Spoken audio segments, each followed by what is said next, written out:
You're listening to Sox in the Basement, a production of the Broadcast Basement Limited, where every show is 30 minutes of good and comes from a basement bar on the south side of Chicago. Pull up a stool, pour a cold one, and join us right now for Sox in the Basement. Heard everywhere podcasts can be found, and always at soxinthebasement.com. Lenny Sosa got me thinking this week. Really? And which is kind of a fun way to start the show. Lenny Sosa got me thinking this week. He's down in Venezuela, and he is probably the MVP of that league right now. So he's playing some winter ball down there and tearing it up? Oh, he's playing winter ball, and he is continuing what he was doing at the end of the year and then some.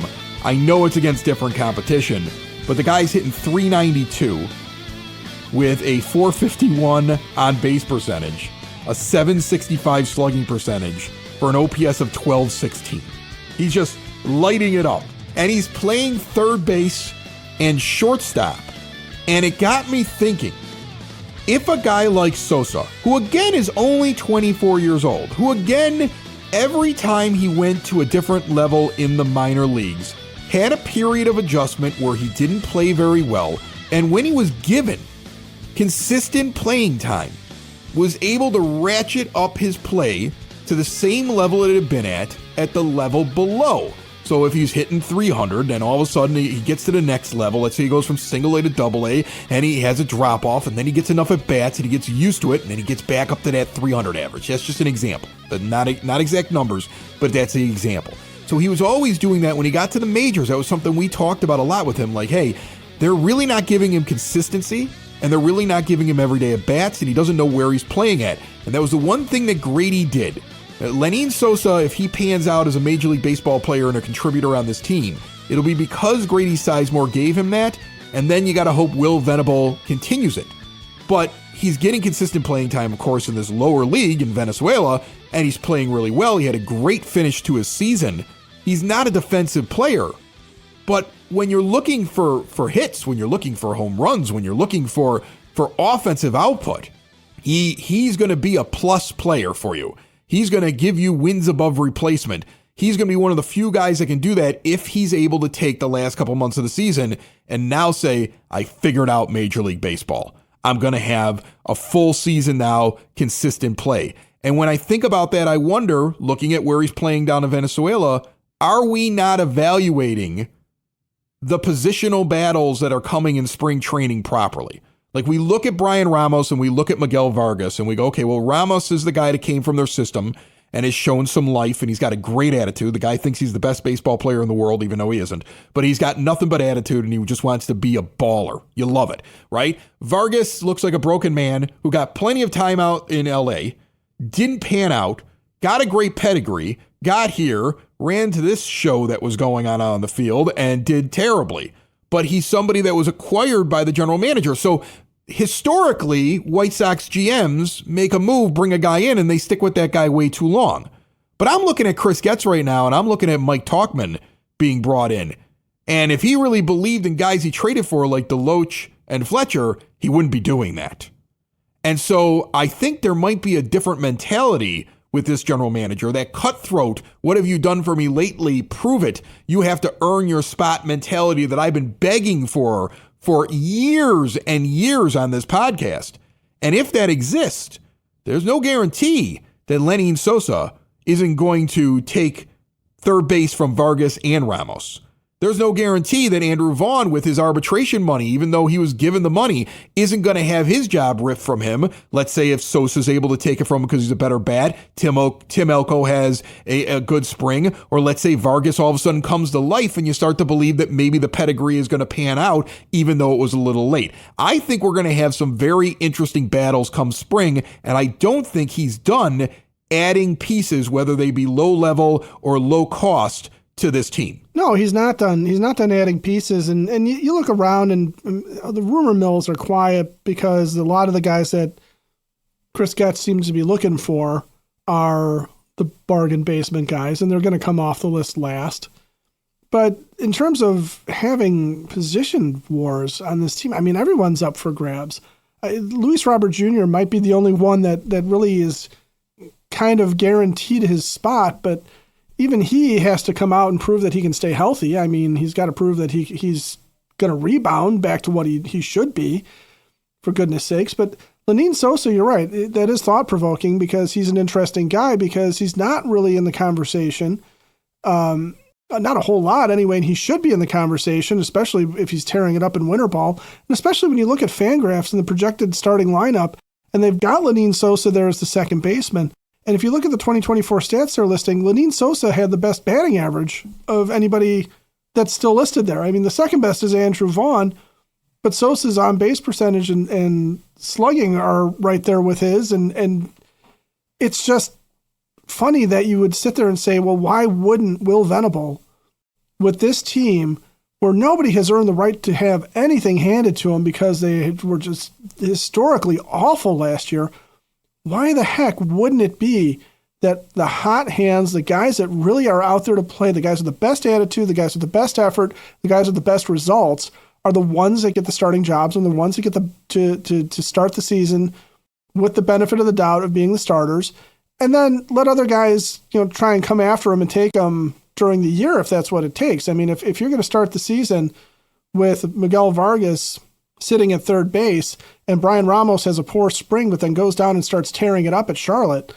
and Vargas continues to be Miguel Vargas, the major league version, Brian Ramos should be up here really, really quickly. All right. Well, and then you also have Chase Meadroth is probably going to be your second baseman. Like, I really believe that this kid that they acquired in the deal with Boston is the guy that they want as a left-handed bat that gets on base really well and is capable of playing that position. I think has a better chance of getting that position than Sosa. Like, we've talked with Fangraphs before about how they make those lists. And they're like a loose interpretation of any kind of buzz that they get.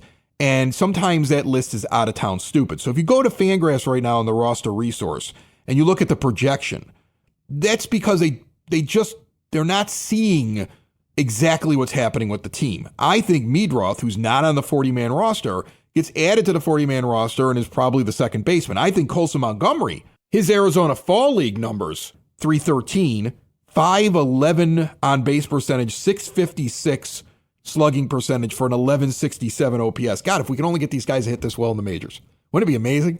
Isn't this the plight of White Sox fans? Look what this guy's doing in single A, and look what he's doing in a fall league or in a winter league or in whatever. I mean, like, if you look at what these guys have done, right? In either the fall league for Colson Montgomery or the winter baseball right now that Sosa's playing, like, you're like, oh, they're going to be amazing. It's not the same competition level, but there's a spark there. And I think the White Sox, and listening to Chris Getz, they want Montgomery at short. So I'm penciling him there. There might be a placeholder there, but Lenyn Sosa's not a placeholder, I don't believe. And I think that this kid that they acquired from the Red Sox, Meadroth, is the guy that they're looking at as possibly the second baseman. And if you're going to have Meadroth in there, and Sosa in there, and Vargas in there, and Ramos in there, and who else do we have in there? Braden Shoemake, he's got no chance. I don't even know why he's on the 40-man roster, but he's in there. Fangraph says Brooks Baldwin, sitting there at short. Jacob Amaya, they've got sitting on the bench. Right. And I also throw in Andrew Vaughn. And the reason I throw in Andrew Vaughn is because you can move a guy like Sosa, or you can move a guy like Vargas over the first base, Edgar Caro, and now you have Kyle Teal, two catchers. Eventually, one of them might take that job. That's not going to happen coming out of spring training. But there's no safety for Andrew Vaughn. He's lucky he got about $6 million is what he'll end up getting in arbitration. He's lucky he's going to get that. But I think that Chris Getz has restrictions on him for what he can spend.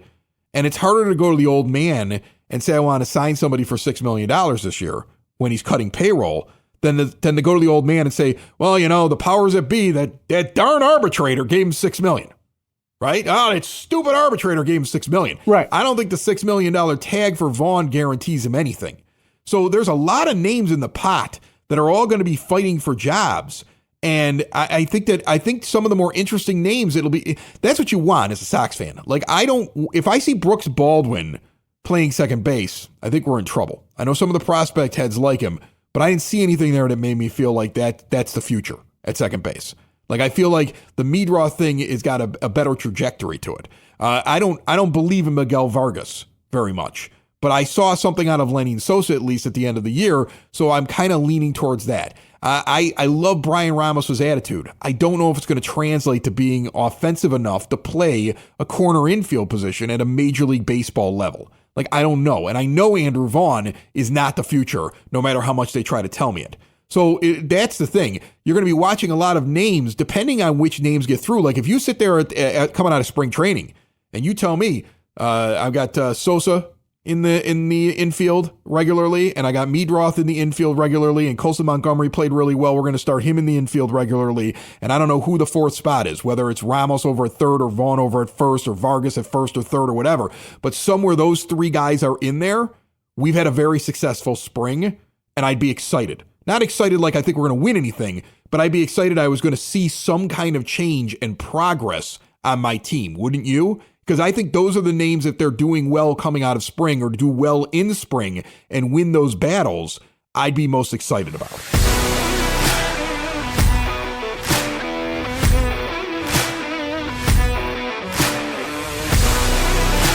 Sox in the Basement listeners, if it's time to switch to a new age of life, keeping mom and dad, grandma and grandpa out of assisted living, go to Hyatt Home Medical Equipment. Make it so they can get around on their own and live independently. Hyatt has stair lifts, ramps, grab bars, lift chairs, and even bathroom remodeling. They work with insurance and have 0% financing for qualified individuals. If you're unhappy with your CPAP machine vendor, switch now. Get your supplies directly mailed to you. Stop into the showroom and test out the latest and greatest right there in their testing rooms. They also have the latest and greatest in continuous glucose monitors and so much more. See everything Hyatt Home Medical Equipment has to offer at hhme.com. And I'm talking about some names that I want to see, because I feel like certain names making it through the spring and starting, newer names, are good. You want future somewhere. Okay, you want future to factor into this somehow, some way on opening day. And I know there's games that can be played with Colson Montgomery's service time. You don't really have that anymore with Sosa. You don't really have that anymore with Ramos. Vargas spent too much time with the Dodgers for it to be an issue.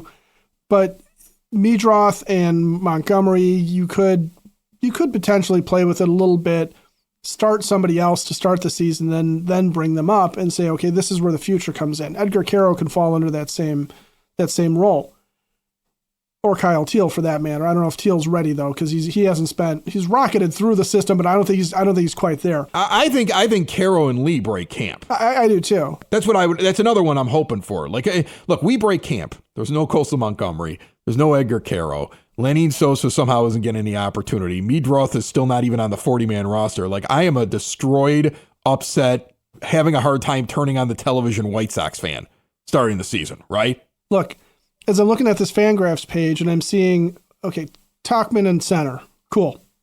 Or in right field, rather. Luis Robert Jr. in center, cool. Okay. Andrew Benintendi still in the starting lineup. That makes sense. He's a starter. I wouldn't mind him being a DH, though. Like, yeah. I mean, like, that's the thing. I wouldn't mind him getting a majority of his time at designated hitter because one of these other young outfielders found their way into the order, or you went out and signed a bat that you think is flippable at the deadline. Like, I'd be okay with moving him around. Yeah, well, and they have Austin Slater sitting on the bench. They have Zach DeLoach as the primary DH. I think Benintendi would be a much better DH in that scenario, and I think Slater would be a much better left fielder, especially if he's platooning with DeLoach. Right? Or platooning with Fletcher. So there's veteran presence is great, okay, if you're going to have it on a team that has lost. But the whole point of this is that at some point, it's got to not just be tryout time for fringe prospects. It's got to be, this is the guy that we expect to be here for the next 5 to 10 years. This is the guy that we expect to be here through his prime, and that we're going to really build around. That's the whole point of the rebuild. And right, that's exactly what you want. Like, you don't want to see Jacob Amaya. No. Like, get a role on this team, a role on the team, yes, but Jacob Amaya being anointed as a guy that has to have his job taken away from him when he has never earned anything in the major leagues would irk me. That's the thing. Like, to me, unless a guy just comes out in spring and falls on his face, I'm ready to see new guys.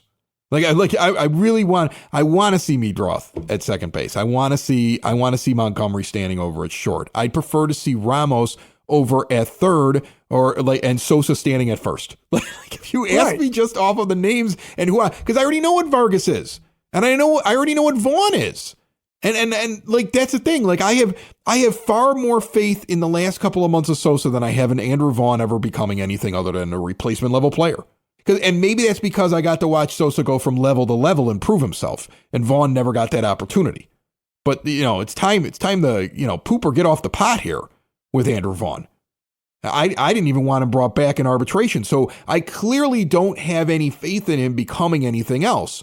So whether or not the numbers back it up, or people are like, well, you got to give him more of a chance, or what has Sosa done? I have more of a positive attitude seeing Lenin Sosa somewhere in that infield, seeing Colson Montgomery in that infield, even seeing Ramos get an opportunity over Vargas, because even though you traded for Vargas, he's gotten so much opportunity and done nothing with it. Unless he's tearing it up in spring training, I would not get excited about him. Like he comes out in spring training, he's hitting the ball. He's like, I have a new attitude. I just upset that I got traded. There was a lot of personal stuff going on. I'm ready. And he jump starts his career here. It's a surprise, but I'll take it.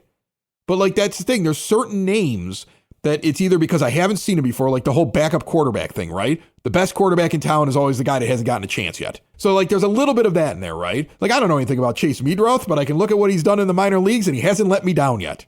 Well, and that's part of it too, isn't it? Isn't it when you're talking about a team that was as bad as they were last year? Honestly, the taste that you want to have rinsed out of your mouth. Like, I'm excited to see Austin Slater get at bats, even though he's a 32-year-old utility guy. Basically, I'm excited for that even being a part of my White Sox fan experience, because he hasn't let me down. He's just not a guy that has pissed me off in some fashion. And he's not a guy that I was sold was going to be great and turned out to be not. I can tell you what Austin Slater is, and I understand he was their number one free agent target, but he's established. I know what Austin Slater is. I know what we're getting as a White Sox fan out of this guy, and it's fine. It's okay. I'm not like stoked about it, but I'd rather cheer on Austin Slater at this point than sit there and cheer on guys that I looked at and for the past couple of years, and especially last year, and just watch them over and over and over again fail. And I understand that these guys all have pride and they're all professionals and stuff like that, and that may not be fair of me to say, but holy smokes, I mean, everybody needs a change of scenery after a year like that. And fans need to something else to look at. We need something else to wear the laundry for a while. Well, that's the thing. I mean, you look at this roster, nobody should be sold as a superstar. I mean, they're going to sell Luis Robert Jr. as a superstar because of what he did 2 years ago and the potential. But I'm not sold on it until he comes out and proves it for me this year. I am bitter about the way that he performed last year. I hate the way he was in the second half. I really do. I think Chris Getz hates it too. I think Chris Getz would love to move him. Like, there's going to be a lot of buzz around Robert Jr. And I think if the right thing comes along, Getz moves him. But again, he doesn't have to move him. He doesn't need to make a move with him. And I think his value goes up during the season. I think he comes back and at least in the first half of the season has a big year. And unless he gets injured, which is always a possibility with him, I think his value goes up. But I think that's something. I think our general manager is ready to move on from him as well. I don't think you have any star power on this team. You've got an everyday baseball player, professional baseball player in Andrew Benintendi that people expect to be better because of his contract and how it's the biggest one ever handed out by the team, even though that's an average contract in Major League Baseball. Guys are getting those left and right in free agency right now, and they've been getting them that way for years. But so he's not a star. Nobody else on this team is a star. There's not a position player on this team who's a star. You just traded away your only star pitcher. You have no stars on this team. So now with no stars on the team, I want accountability. I want the best player out there, and I want to see new faces because the guys I've already seen, especially for the last couple of years who haven't done it, I'm done looking at them. They are what they are. If it walks like a duck and it quacks like a duck, it's a duck. And that's what I'm really hoping that they're doing with their evaluation. They understand who's a duck on this team. Yeah, and I'd almost rather have a bunch of geese so we can get the duck out of here. But it's one of those where the star power, you mentioned this, and can we talk about Luis Robert Jr. as a superstar for a second? Like, I understand he's got tools. I get that. But I'm looking at his career stats. And in 2020, he comes up, he ends up hitting 233, 11 homers. It's a 56-game season. He does that swoon. He goes away for a while there and just completely vanishes. But then we see him hit just an ungodly bomb against Oakland, right, in the postseason. And we sort of are like, well, okay, I can see what happens here. 2021, he hits 338, 13 homers, only 68 games. Okay, so again, relatively small sample size. That's really the only taste we've gotten, I think, of Luis Robert Jr. showing me superstar stats. Because 22, 98 games, he hits 284 with 12 homers. And his best season, 2023, he plays 145 games. He only hits 264, right? The OPS is good. It's in the 800s. It's not stellar. He hits the 38 bombs, which is good. Really, really good, and not something that happens as frequently as it once did. He steals 20 bases, so he's in the 2020 club. These are all good things, but are they really superstar stats? Is this guy really what Rick Hahn and Kenny Williams made him out to be? Because this isn't Juan Soto level of stuff. This isn't like, no. He's not a comp for really any of the guys that you sit there and you say are superstars. Yeah, it's always been that way. He's always been the hype of he's a superstar, and you see flashes of it. I mean, look, you can go watch him in person out there. I've done it. He's amazing. Oh, like I said, the athleticism is off the charts. The tools are definitely there, but superstar means you actually perform. Right, and that's the problem. He does not consistently perform over a 162 game schedule. He's had 1 year where he did it, at least enough. And then when that year was over, he said, okay, sky's the limit because he's going to do better than that, right? Like if that's his peak year, it's a failure. He needs to do better than that. He needs to still have his better years still in front of him. And that's what the White Sox gave him that contract for, with the $20 million a year options for 2 years on the back end, because they believed they were getting a discount on these really good years he was going to be having during those. And so this is it. I mean, I feel like this is like the make or break season for Luis Robert Jr. You're either going to become one of those players or you're not. You know, you may have a flash in the pan season. You may have a year 30 season where he hit 45 home runs and everybody's like, oh, he's amazing. And then you'll slide back to what you are. There's a lot of ball players like that. A lot of guys that'll have like 1 or 2 really good years and a bunch of crap in the middle of it. He has never been able to put the consistency together. And so that's the thing, though. This team will call him a superstar for marketing purposes if he's on the team. Like, that's what he's going to be. He is the face of the team, which is going to be really hard to sell to Sox fans who watched the games last year. Because you're going to sit there and say, okay, well, I get that he's got the tools, but I also watched him disappear. You're going to show me a picture of him looking ready to play. I'm going to remember the picture of him sitting on the bench, rolling his eyes and looking like he was going to fall off the bench because he was disgusted. Like, those images aren't going away. Which is probably one of the reasons why you're having such a hard time getting people to buy your Sox Fest tickets. I mean, think about this. I mean, I saw this today. That's true. I got an email today. They're still trying to sell. It's just a theater. Folks, it's just a theater. It's not the McCormick Center.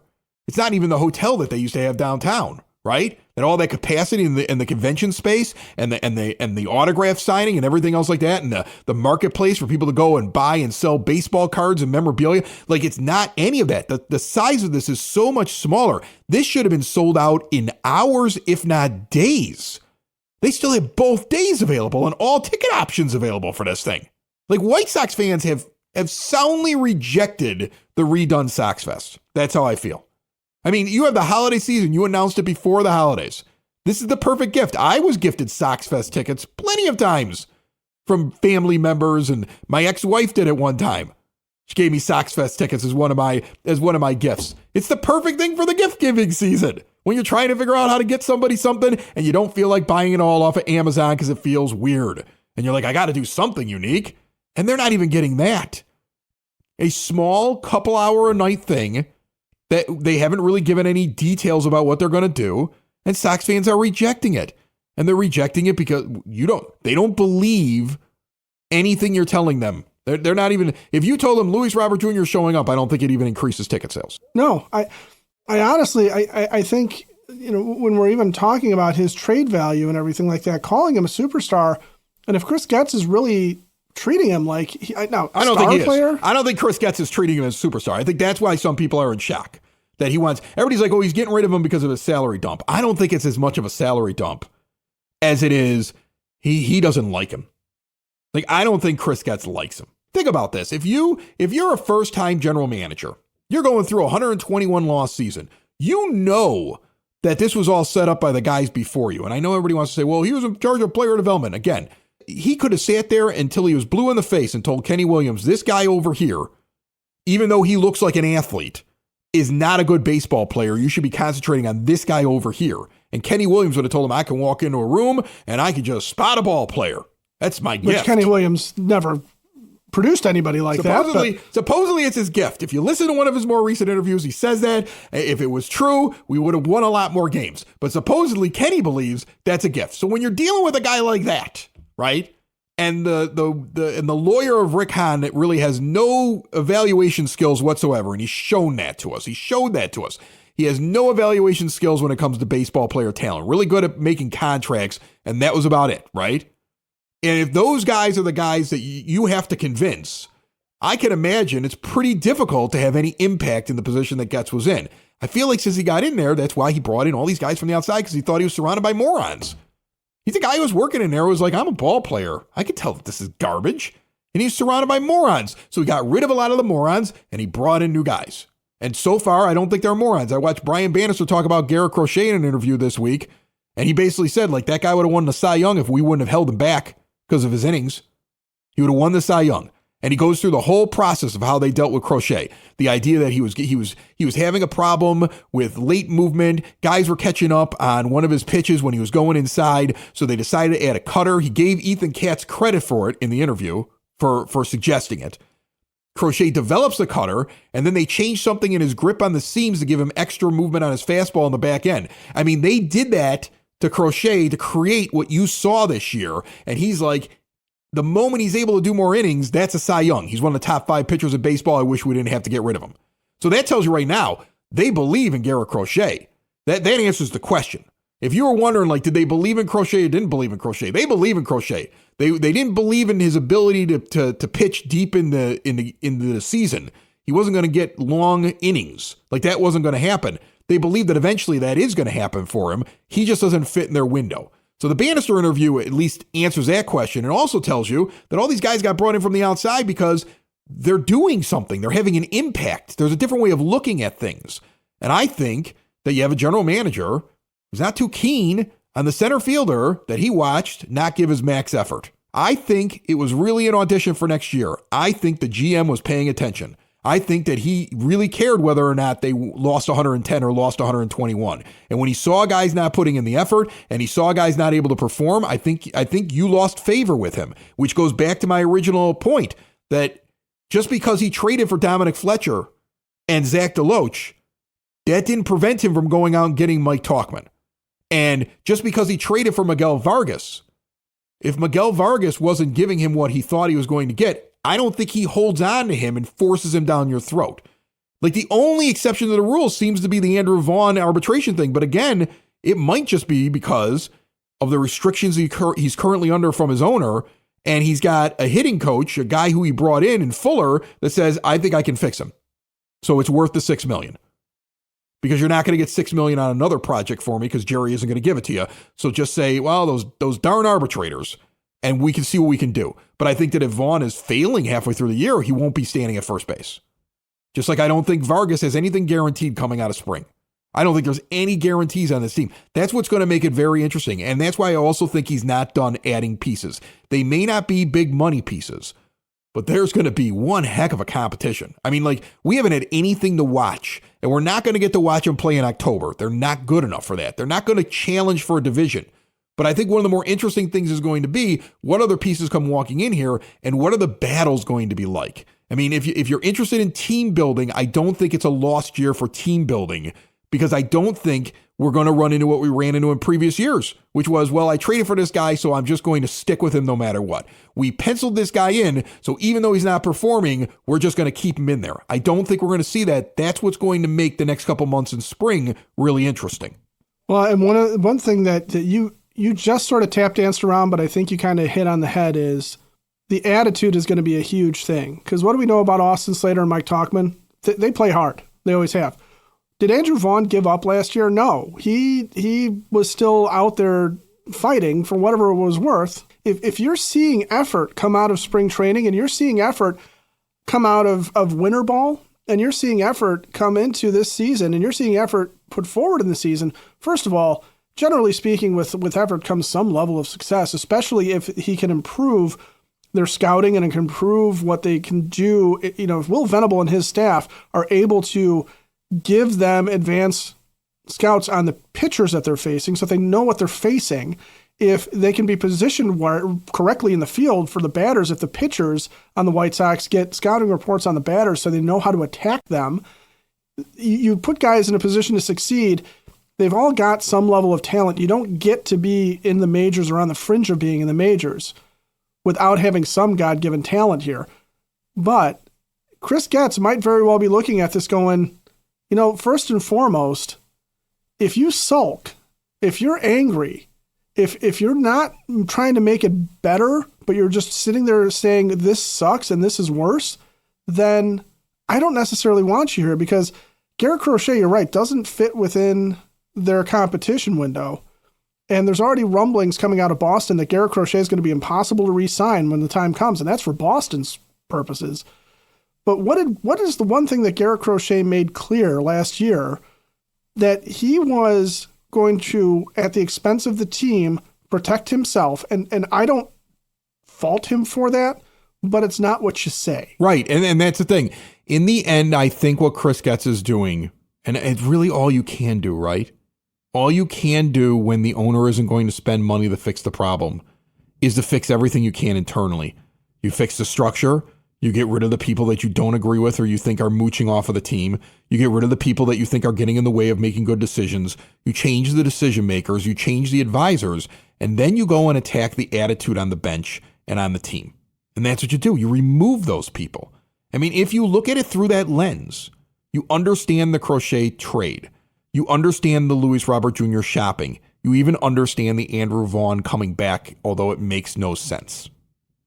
Because there's just so many things that need to be changed. So if my hitting guy believes in him, and he was trying last year when everybody else wasn't, then I at least want that, right? Like you make the decisions that you make. Again, it makes it so interesting. Right back at the beginning of the show, we brought it up. There are so many position battles already, and there are more guys that are going to come in. And whatever he brings in, they're going to be veteran players that you're going to be like, well, it's only for a $2 million or $3 million deal, but it's going to be a professional baseball player coming in. And I think that that's what this season's going to be about. A professional baseball player, and probably somebody that when you read up on him, everyone's going to say, this guy's a gamer, he gives it his best. Gets on base, battles at the plate. Or battles on the mound if they bring in a pitcher. Yeah, that's what it's going to be. Battling. Grindy. We already have the catchphrase. Somebody call Brooks Boyer. Chicago White Sox baseball. Battling. That should be worth a couple tickets to the fake Sox Fest. Sox in the basement. Sox in the basement. Sox in the basement. Sox in the Basement. Heard everywhere podcasts can be found, and always on soxinthebasement.com.